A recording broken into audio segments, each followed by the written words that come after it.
Olá, sejam todos muito bem-vindos ao Espaço Contar. Meu nome é Luciana Versão e estamos aqui para mais um dia de desafio Monteiro Lobato. Sim, foram 14 semanas lendo todos os livros de Lobato e eu vou falar sobre Reinações de Narizinho.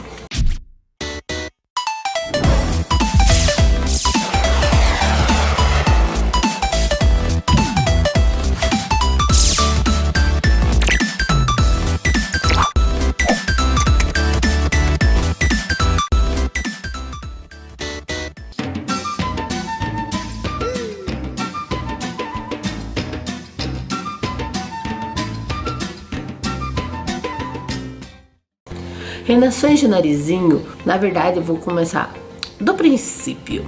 Narizinho, a Menina do Nariz Arrebitado foi a primeira história que Lobato fez em 1920 e foi bem no Natal. Depois, o resto das histórias, elas foram feitas entre 1927 e 1930. Elas podem ser lidas tanto separadas quanto em conjunto, assim, como se fosse uma coxa de retalhos. Só depois de, acho que 1931, que ele juntou elas num livro só. Mas a Editora Globo, que é essa edição aqui, dividiu em dois volumes, volume 1 e volume 2. Reinações de Narizinho são 11 histórias. Nessa versão, nessa edição aqui estão 6 histórias. A primeira história é A Menina do Nariz Arrebitado, conta a história dos personagens do sítio. A Narizinho, que é uma menina chamada Lúcia, que ela é morena jambo. Gente, veja, quando que vocês viram uma adaptação dela morena jambo? Sei lá, pode ser que vocês tenham visto, eu não. Ela é uma menina morena jambo, tá, com 7 anos, que mora com a Dona Benta, que é na descrição dele, uma velha com 60 anos. Gente, temos que fazer um recorte histórico, porque naquela época, início do século 20, 1920, né? Como que pode, né? Naquela época, 60 anos era velhíssima, mas, né, hoje em dia, 60 anos é novo 40, então vamos fazer o recortezinho. Então ela morava com a Dona Benta e com a tia Anastácia. Tia Anastácia é o calcanhar de Aquiles de Monteiro Lobato. Sim, ele foi infeliz, muito infeliz, para dizer no mínimo, sobre esse personagem, porque ele revela todo o racismo estrutural, né, brasileiro nesse personagem. Aquela coisa da tia Anastácia ser da família e tal, mas na hora de xingar, de humilhar e tal, não é da família não, sabe? Então dá vergonha de ler, pra falar a verdade, a descrição da tia Anastácia. Mas por fim, a tia Anastácia é tida como uma negra de companhia. Dá até vergonha de falar. Bom, vamos à história maravilhosa, que é o que interessa, né? Temos que aprender a separar o autor da obra. Bom, Reinações de Narizinho começa com a história da Menina do Nariz Arrebitado, que é a Lúcia. Ela vai pro pomar do sítio, que tem um riacho, e deita vendo as nuvens e tal. De repente começa a dar uma sonolência. Quando ela tá quase pegando no sono, ela olha, aparece ó, que surreal, um peixezinho em cima dela, vestido com roupinha de gente. Ela tampa o nariz assim, respira bem baixinho pra não assustar ele, porque ela ficou muito curiosa. Isso é legal, os personagens do Monteiro Lobato são curiosos, como toda criança, né, é curiosa, isso é muito instigante. Daí ela tampa o nariz e ele começa a olhar pra ela. De repente vem voando um besourinho e eles começam, pasmem, a conversar. Daí eles estão conversando que aquela montanha é muito esquisita, qual que é o material, porque eles começam a pisar e ver que é meio mole, assim, a pele. Só sei que o príncipe, que é, na verdade, o príncipe escamado, né, o peixe que é o príncipe escamado, fala pro besouro: nossa, mas olha aqui, apontando para as narinas dela, daria uma boa caverna para você, isso é ninhada. E enfia a bengalinha que ele tava usando dentro do nariz dela, o que a faz espirrar. Quando ela espirra, o besouro sai voando. Imagina uma montanha levantando, né, gente? Quem nunca? Todo mundo ia fazer igual o besouro. Daí o besouro sai voando, mas o peixinho é muito corajoso e fica lá, muito curioso também. Corajoso e curioso é difícil falar junto, mas tá, ele fica lá. Daí ela pega e conta que ela é uma menina e tal, que ela mora ali no sítio, com a vovó, com a Dona Benta e tal. Ele fala que ele é o príncipe escamado, príncipe e rei ao mesmo tempo do reino das Águas Claras, e convida ela para visitar. Ela aceita, não é boba nem nada, e vai andando de braço dado, assim, como se fossem velhos amigos, e a Emília vem atrás. Claro, gente, eu não falei da Emília, mas ela tinha a Emília. A Emília, ela é considerada no início uma bruxa de tão feia. Feia para quem? Feia nos olhos de quem? Fica aí, né? Vamos pensar sobre isso. Porque ela tem os olhos de retrós preto e a sobrancelha bem erguida. É essa a descrição.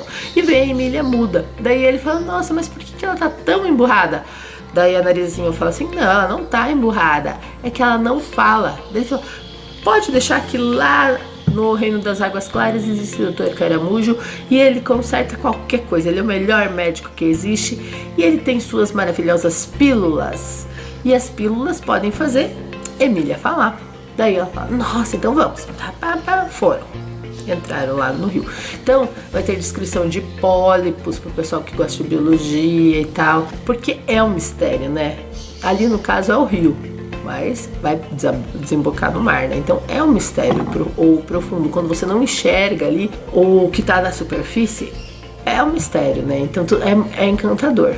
Eles chegam lá, o Major, que é um sapo, não atende eles adequadamente e o príncipe deixa de castigo ele comendo 100 pedras. Coitado do sapo, tem que comer.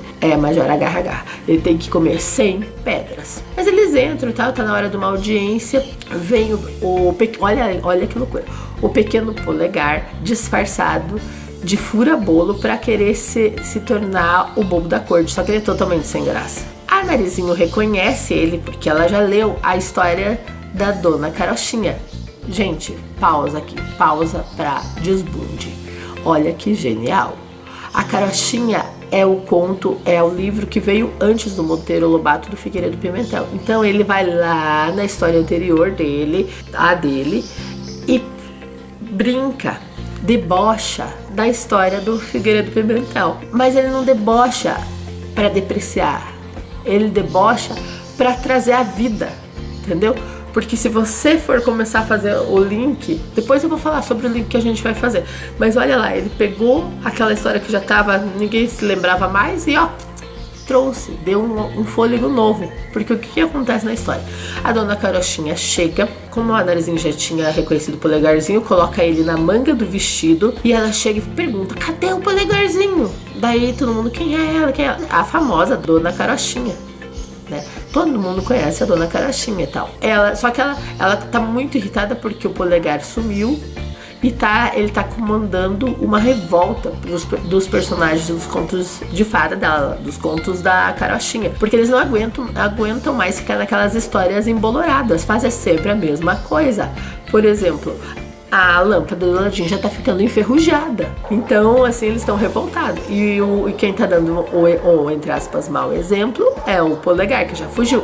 Por quê? Porque ele quer conhecer um tal de Pinóquio, um tal de Gato Félix. Aí o Monteiro Lobato faz uma jogada genial também, que é misturar com o cinema, né, da época. E uma tal de menininha com o nariz arrebitado, que vive com 2 velhas corocas. Aí a Narizinha fica muito irritada, porque não pode ofender a Dona Benta e a Tia Anastácia, né? Por favor. Daí ela fala que ela é a Narizinho e que ela nunca quis convencer o polegarzinho a fugir da história dele.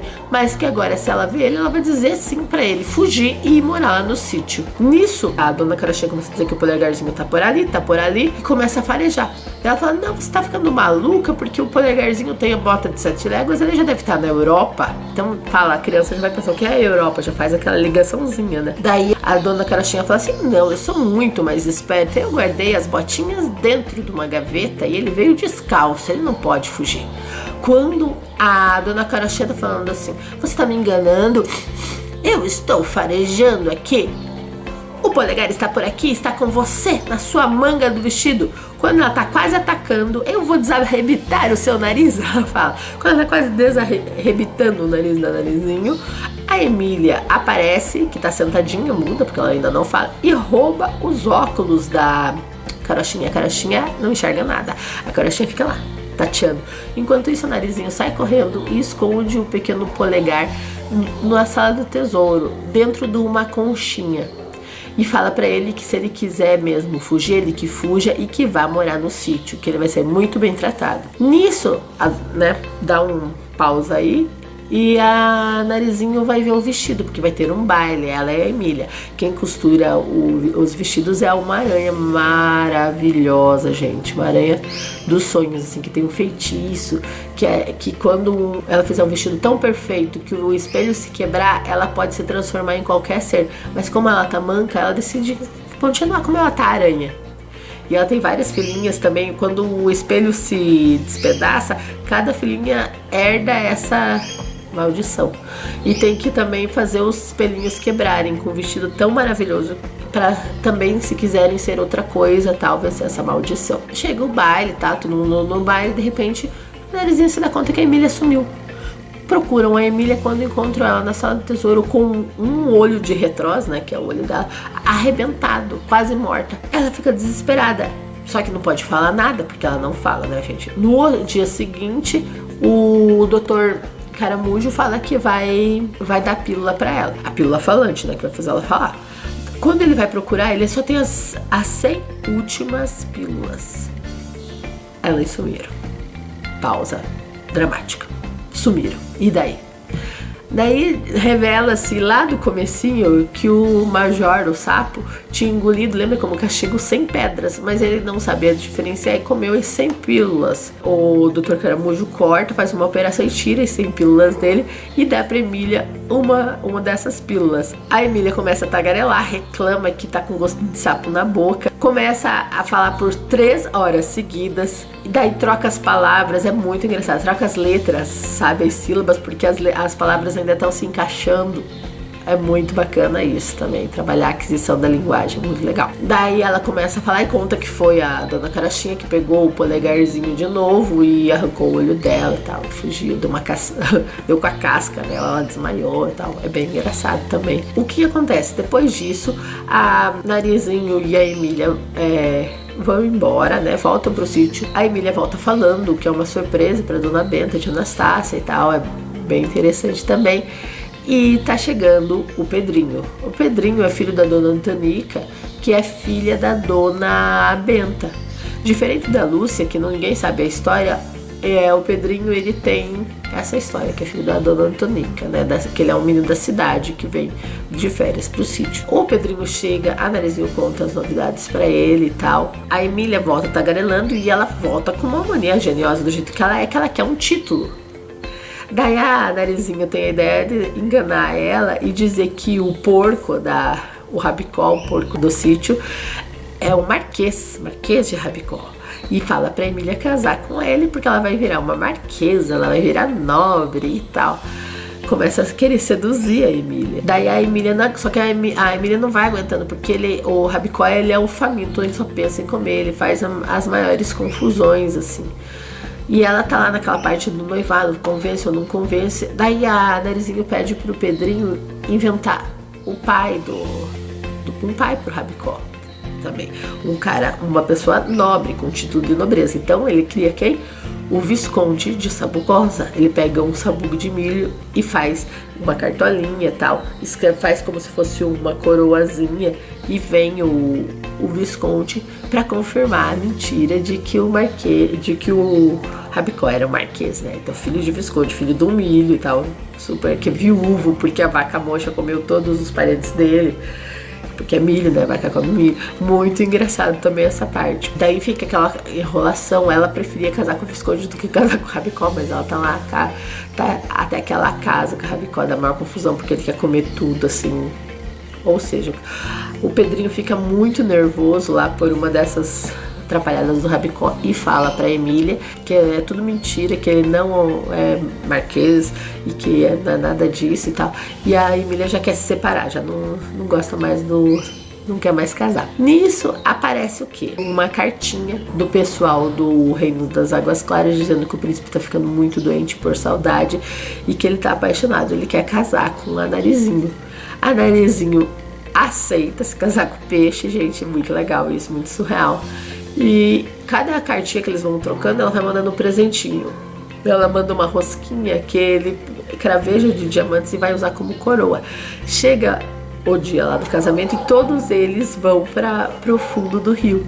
É muito legal, porque daí tem a viagem no fundo do rio, eles vão mostrando o mar e tal, vão mostrando esses mistérios, é bem legal também, bem interessante. Chega lá na hora do casamento, na hora de pôr a coroinha, some a coroinha. Todo mundo sai correndo, é um vucu-vucu e tal, e eles voltam pro sítio.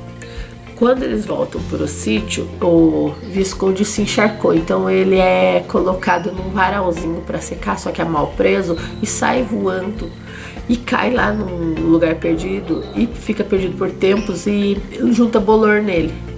Daí eles enrolaram ele com a capa, olha isso, que se não é genial, com a capa das aventuras de Sherlock Holmes, pra ver se tinha jeito de sobreviver. Nisso, aparece o quê? Aparece todo o pessoal do Reino das Águas Claras pra conhecer a Dona Benta. Então eles vêm, todos saem de dentro do rio e aparecem lá no sítio.